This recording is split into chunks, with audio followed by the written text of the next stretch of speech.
in the whole context of the Fed being an independent agency, because that's something that's not necessarily been tested legally to sort of the fullest extent. I think everyone's afraid of sort of touching the hot stove. We saw that with the administration sort of stepping back from the abyss with the craziness in the bond market, during when the tariffs were incredibly high.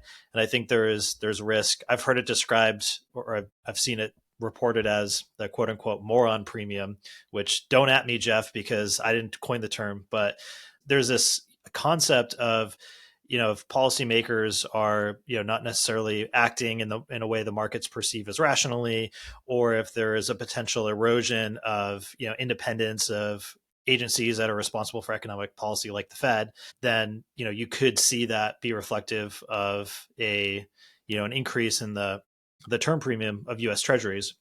One case that I've been following that I think was pretty interesting was so right now the Supreme Court is currently considering a case about whether the administration has lawfully fired two officials from independent federal labor boards.